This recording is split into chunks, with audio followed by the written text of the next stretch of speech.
Salut la famille, salut, heureux de savoir au moins encore une fois de plus de là où vous êtes. En tout cas, nous disons merci pour tout et nous vous demandons de vous abonner encore une fois de plus massivement sur Albert Premier. Et puis n'oubliez pas d'activer aussi la cloche de notification et puis liker nos vidéos. Partagez aussi les liens de nos vidéos, c'est très important. Regardez aussi nos vidéos jusqu'à la fin, c'est très important. Et puis par après, vous allez participer à travers les commentaires. Donc, il faut commenter, n'hésitez pas. Tu peux t'exprimer à travers les commentaires. Donc, espace wana et ça, espace nabino. Alors, avant de faire tout ça, il faut d'abord t'abonner sur Albert Premier. C'est trop facile, ça ne te demande pas beaucoup de choses. Donc, c'est juste cliquer. Tu cliques et puis tu t'abonnes. Et puis, tu cliques dans la cloche wana à notification. Et puis, tu likes. Il faut même liker avant même de regarder. Donc, c'est trop facile que ça. C'est quelques poussières de secondes. Aussi l'ici opération yango et puis au landi biso et puis par après au si on a facilité à commenter na ba émission na biso. Commente, exprime-toi et non pas insulter les gens parce qu'on n'a pas besoin de ça. Tu vois, donc il faut tout simplement t'exprimer. Si tu n'es pas d'accord na oyo tozoloba awa, tu n'as qu'à t'exprimer, tu n'as qu'à nous révéler des choses, tu n'as qu'à nous expliquer, tu n'as qu'à nous donc apporter connaissance na yo na makambo yo tozoloba awa. Simple que ça vaut pas la peine ya film na awa, ça vaut pas vraiment la peine. Alors nous disons vraiment merci pour tout. Alors aujourd'hui je vais parler na ce qui parce que parfois les gens makambo misusu au mona pena tina kutu ya kolobela ngo ezate mais quand même on n'a pas le choix, c'est toujours comme ça, il faut toujours parler. Parce que au moni ba makambo lelo to komi ko comprendre que congolais a komi na moi facilité moko boye ya ko ndima ba makambo n'importe comment. Donc congolais a komi mutu oyo bazo mener en bateau n'importe comment. Soki gauche au memi, soki droite au memi, soki likolo memi, soki donc congolais ça na résistance ili sousouté. Donc les congolais n'ont pas bazana temps li sousouté à kofanda pour réfléchir pour amituna est-ce que makambo bazolo balanga ezapena yango ou bien ezapena yango te.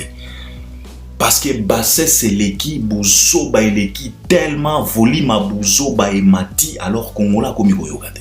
Nyonso ekoya akenaye. Alors parfois il faut to edaka batu to lobaka to expliquer to apporter quand même moi connaissance na biso na moi façon na biso komona makambo et kosala pena bien. Je vais parler de Dadju et Fally Ipupa na concert oyo ya Shark Club.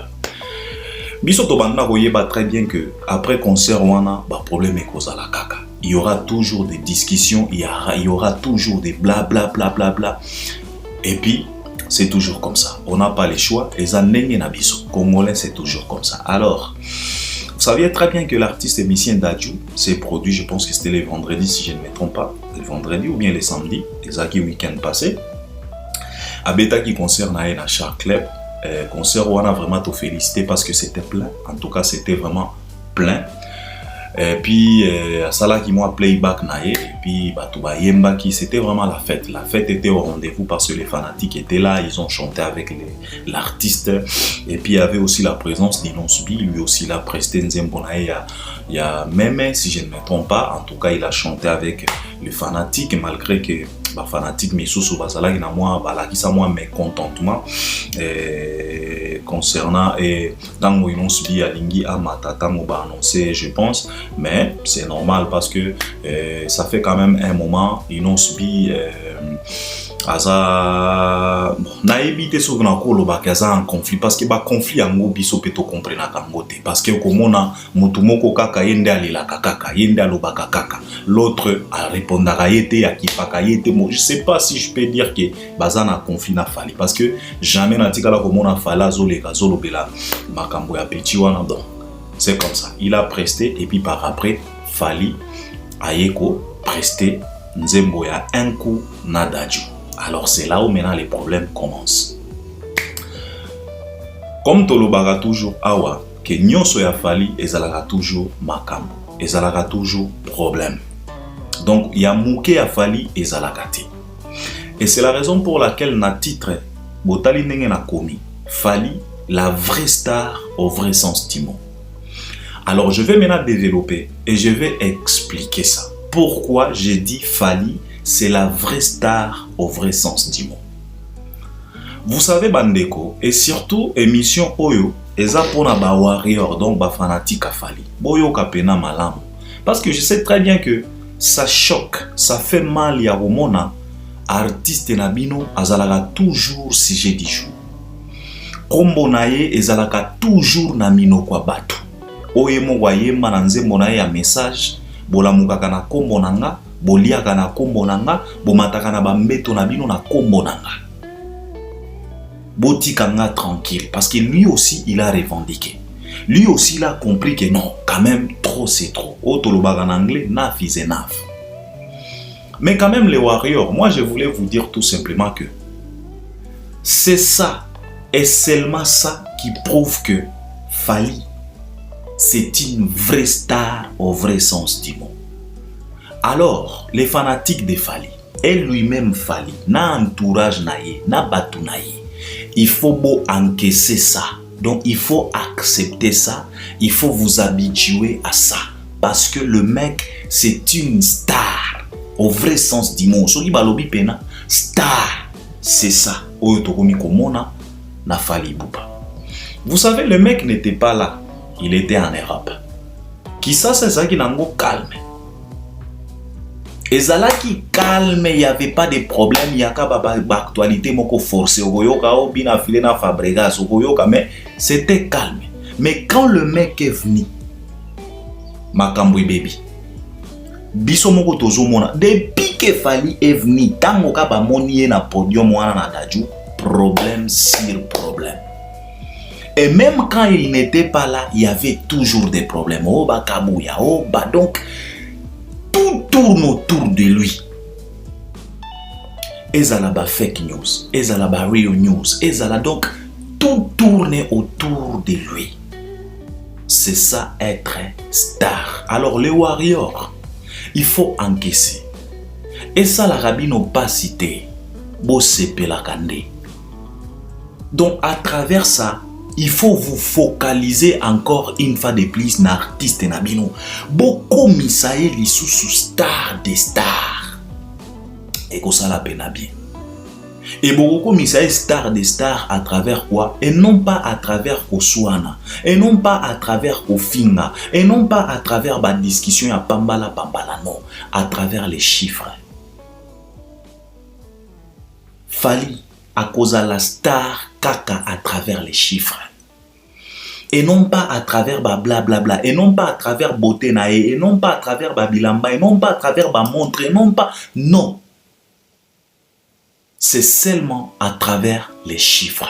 Ndefala koza la star, à kotika la star libela. Oyo bakoki ko détrôner yete, même si a tiki musique. Ce n'est qu'à travers les chiffres. Par exemple, jusqu'au jour d'aujourd'hui, Michael Jackson n'est plus à Koufa nae kala. Ba Thierry Henry ba betaka lisusu ba l'été. Ba Pelé ba betaka lisusu ba l'été. Ba fanda na bango. Ba Zidane ba betaka lisusu te. Baza ba entraîneur. Ba Mike Tyson ba betaka boxe lisusu te. Mais soki ekomi makambo ya kotala ba chiffre na ba palmarès na bango. Ba komo, malgré que ce sont des vétérans, malgré que ba betaka lisusu te, ba pema misusu kutu ba kufa. Mais tango ekomi siko likambo ya kotala ko évaluer okomona ba resistaka ba komo na bango bayena tango bakotuna qui est le meilleur buteur de l'équipe nationale en France bakoloba na yo Titi de Londres Thierry Henry et pourtant abetaka lisusu te malgré ba performance à Mbappé malgré nyonso Mbappé ba vitesse ba nini mais c'est Thierry Henry qui est le meilleur buteur de l'équipe nationale en France. Tout ça, c'est à cause de quoi? Chiffres. Si je ne me trompe pas, je pense que c'est Thierry Henry. Ce qui toque par exemple dans la boxe, au commun Mike Tyson, malgré que Atika, mais tango bagoya na makambo ba chiffre ba palmarès, malgré ba Mayweather, malgré ba Deontay Wilder, malgré ba Tyson Fury, mais quand il s'agit de chiffres, au commun Mike Tyson comme na ezakawana. Azo maintenir kaka malgré que azali sous na rimte So qui toke na babale bapele babetaka lisusu te, mais tango ekokoma likambo ba chiffre okomonaka kombo apele ekoya, vouloir ou pas. Mbappé lelo yo batu nyonso ekomi neti miroir, ba français bazo sala par tous les moyens possibles, des publicités jeune na bango wana EPA mata France pe et bimisa, parce que France et bimisa ebele ba Thierry Henry, ba Lisa Razou, ba Zidane, ba Sylvain Wiltord, ba Kovu, banani ebele lelo ekomi tour ya Mbappé. Mais malgré que les Cristiano ba komi ko vieillir petit à petit na ba Messi, mais tango ekokoma siko likambo ya kotala palmarès na ba chiffre, Mbappé okopousa na te. Malgré nyonso, malgré ba vitesse, malgré ba nini, Mbappé okopousa na te. Parce que ba Messi ezande likambo ya chiffre. Alors les Warriors, ne vous en faites pas, il faut encaisser, il faut accepter. Cela nous prouve que votre artiste, c'est vraiment une star. Azapena star ya solo, au vrai sens du mot. Bisoto vivant dans mon kilo yo, ba Michael Jackson. En fait, ce qui prouve que Moto a commis pena star, ezalaka tout ce qui se passe tout autour ya kombo na ye. Ya moke pona ye ezalaka te. Ça n'existe pas pour une star. Moto soka komi star, ya moke ou bien ya pété ezalaka te. Makambo na ye nyonso ezalaka toujours makambo moko minene. Les gens créent toujours des histoires tout autour de lui. Les gens s'accrochent toujours na kombo na ye. Bale isaka ebele sans le savoir. Ndenge nga na fandawa na olobela kafa pona nini? Point na olobela dépliqué. Point na olobela mondibu te. Point na olobela vérité. Point na... Donc c'est toujours comme ça. Biso to mona ba Michael Jackson awa. Donc eloko nyonso ya Michael Jackson ebanda kozala ya mokete, ebanda kozala ya monene. Okomona boyo Michael Jackson apesi mbote na Mandela latika problème mokili mobimba ebimiti na ba journaux ebi do bantu ba lobeli ba critique oh eza sabotage. Donc ya banda komona ke Mandela ko salir mena yido problème sur problème. Michael Jackson aya soki na mboka nini alata masque kashne otokomi kolata lelo pona ba Covid ye alata yango kala et créa problème. Oh Michael Jackson donc akiti na mboka wana o ya kokitaka na aéroport ayoka ki ba mwa moderne yango wana, donc des problèmes. Je pense que vous vous rappelez ayoka ki ba odeur ya mabe omoni Michael Jackson nzolo na e wana ndenge basala ba chirurgie esthétique wana eza sensible na ba odeur oh donc et créa ba problème. Michael Jackson bazwa photo azana bébé na eka na fenêtre boy, problème sur problème kalinga kya donc problème que mwana lingaka kweya testi, donc des problèmes et des problèmes. Donc jusqu'à ce que les Michael Jackson ils ont craqué. Ils ont craqué. Bakokate pression wana. Bakraka. Aloba ba mankambo jusqu'à ce que ba Sony ba ye ba tikiye ba saboter album na ye makambo e baby, carrière e baby, jusqu'à ce que Michael Jackson aille kufa. Donc c'est toujours comme ça avec les stars. Ce n'est pas tout simplement Fally Ipupa. C'est tous les stars du monde entier. Tout le monde a ba Neymar. Oh, moi si mon boy, oh ya personne qui n'a pas. Donc c'est toujours des histoires. Et cela nous prouve combien de fois Moto Oyo a commis pena star. Ce qui li kambo nyonso pona e commis. Donc yeba que ndeko wana a commis pena vrai star. Alors pourquoi je dis tout ça?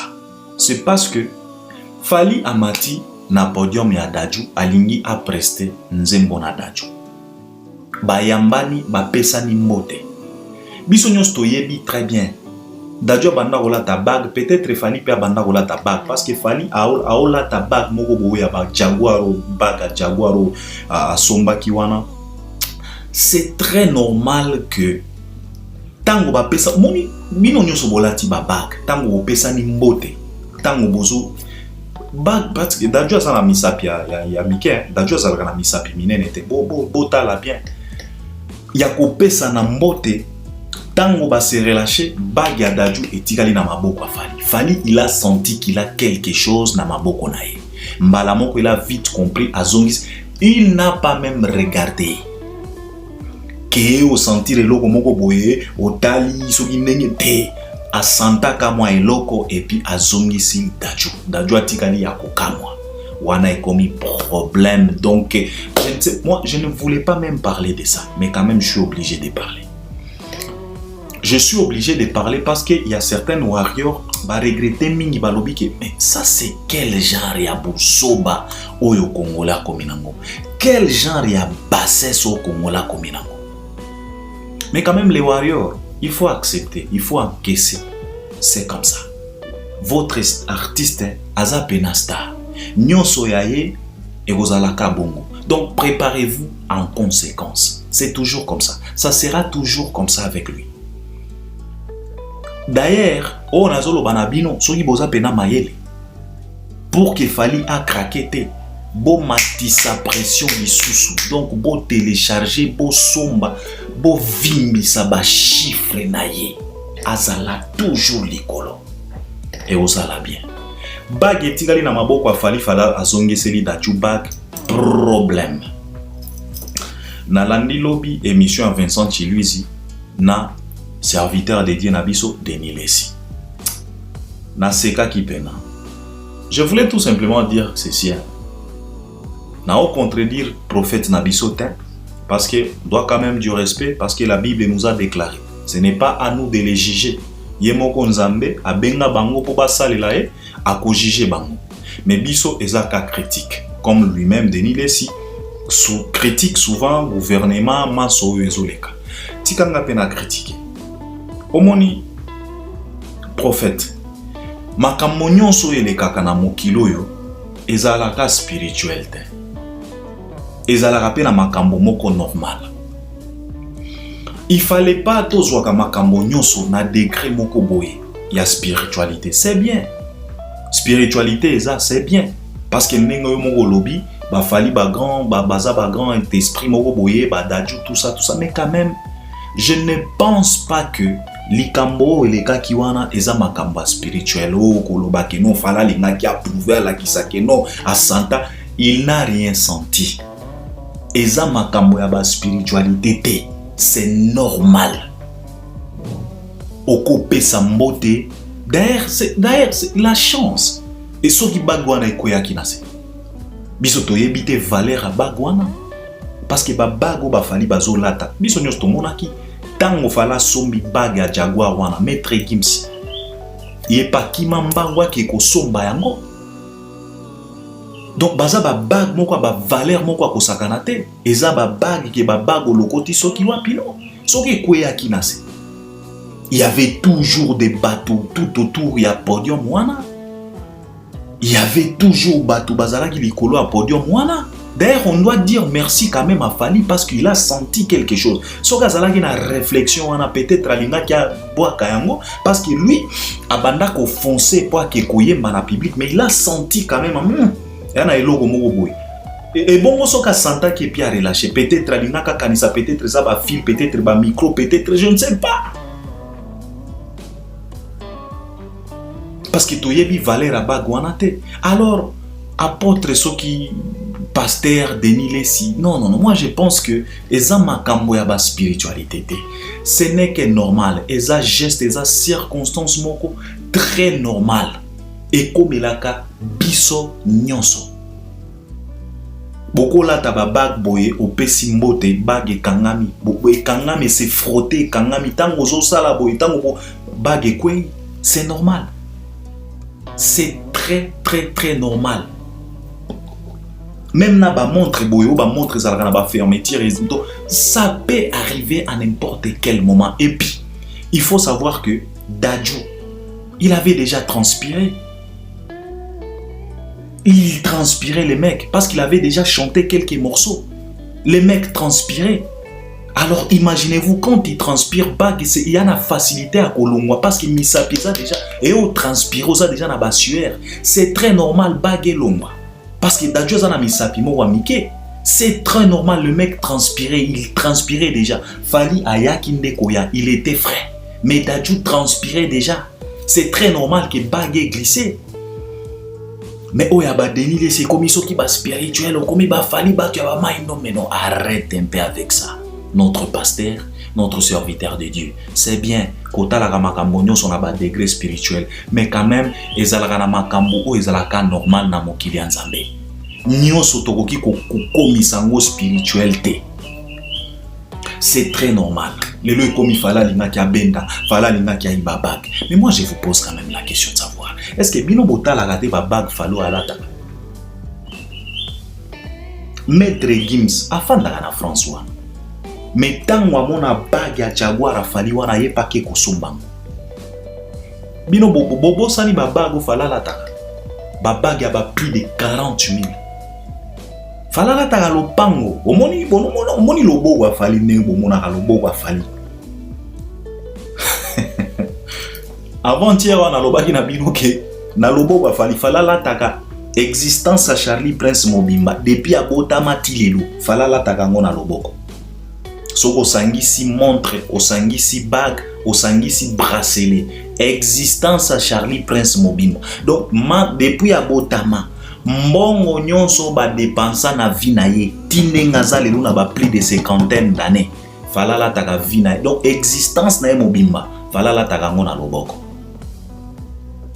Parce que je ne pense pas que Charlie Prince a dépensé plus de 700 000 $. Banda botama, alia kanini, ala takanini.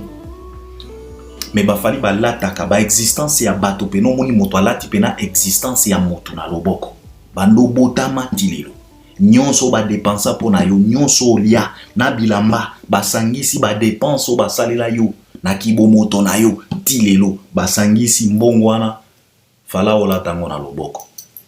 Il faut faire attention. Wana komi pena ba bêtise. Alors ndeko na biso Denis Lesi, il faut arrêter un peu. Serviteur dédié, arrête un peu.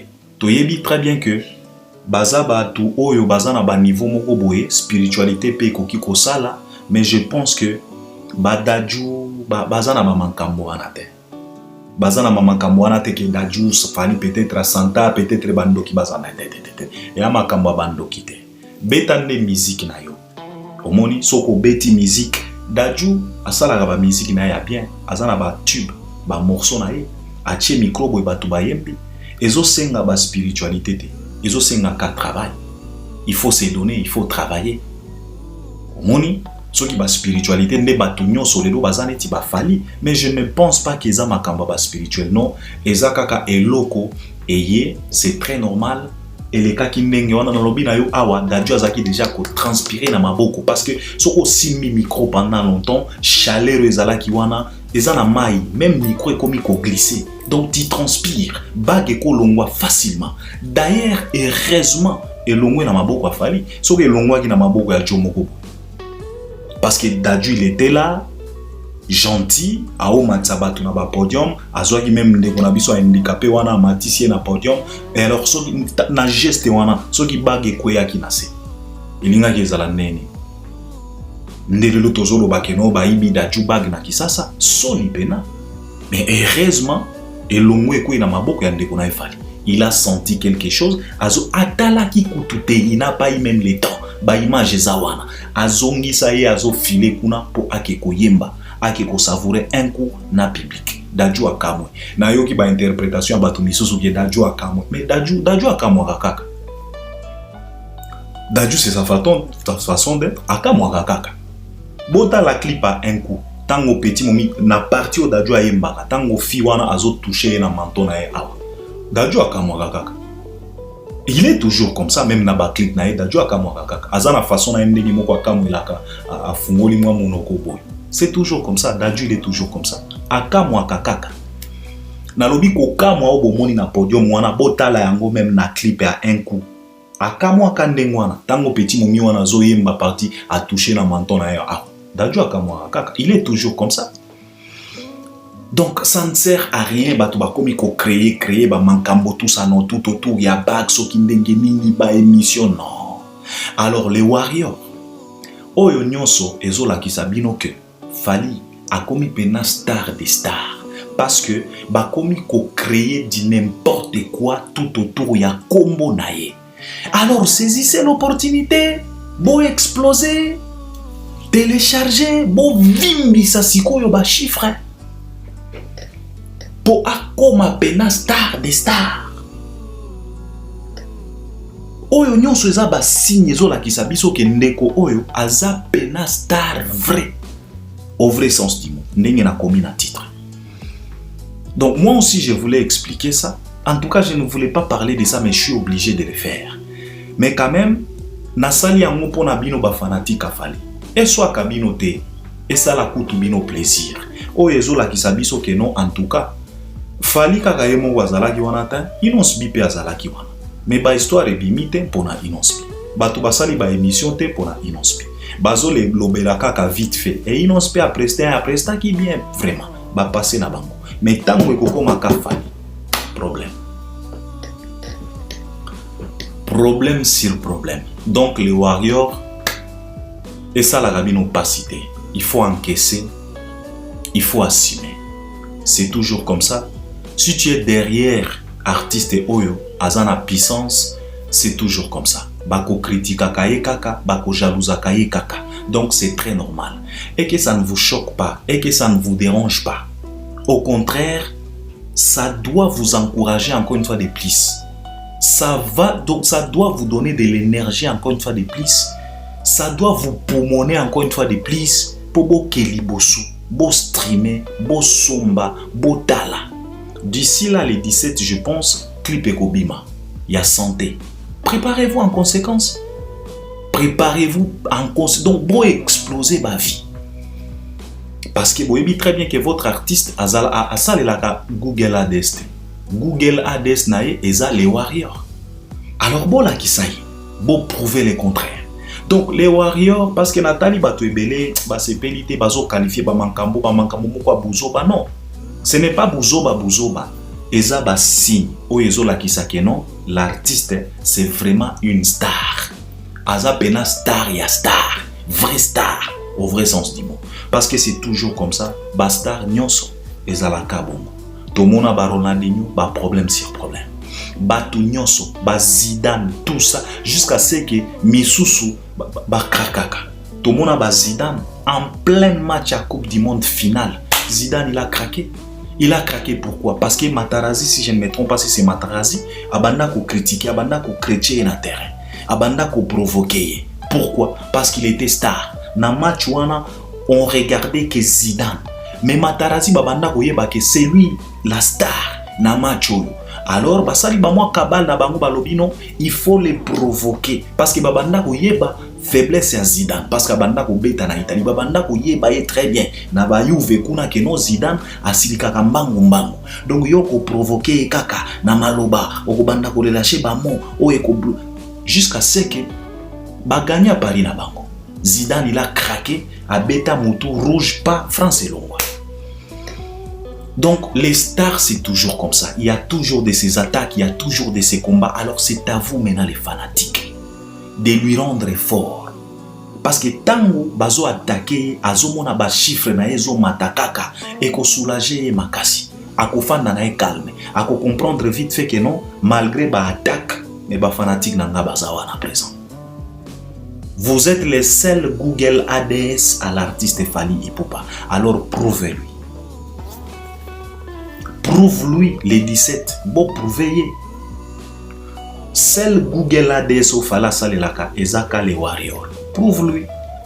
Bamanka misusu oyo ke aibi bag, il y a pas de problème, c'est toujours comme ça. Na pesibino ba exemple ba Michael Jackson, nyonso abanda kosala, ebanda kosala ka problème.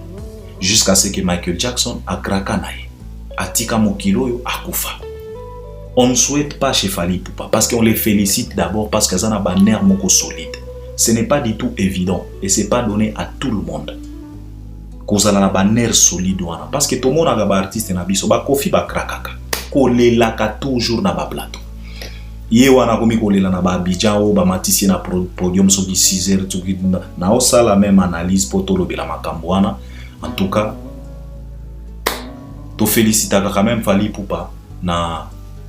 En tout cas, c'est pas du tout facile. Hein. C'est pas du tout facile parce que si tu n'es pas vraiment bien, si tu n'es pas bien forgé mentalement, en tout cas, tu peux craquer. Hein. Tu peux craquer parce que trop c'est trop. Na fise na fait comme il qui ça, mais quand même, les Warriors et soit Gabinoté et ça la Gabino pas cité, c'est toujours comme ça. Ça prouve encore une fois de plus que non l'artiste Aza Pena star yaba star. Alors Binope, vous allez toujours simanaye, vous aider en tout cas à Kelly Bosso. Et puis beaucoup aider à travers Koswanate, à travers Bamafinate, à travers les chiffres. Car c'est très important, les chiffres. Je m'arrête par là. Abonnez-vous massivement, likez, partagez. En tout cas, on est ensemble. À la prochaine. Merci beaucoup.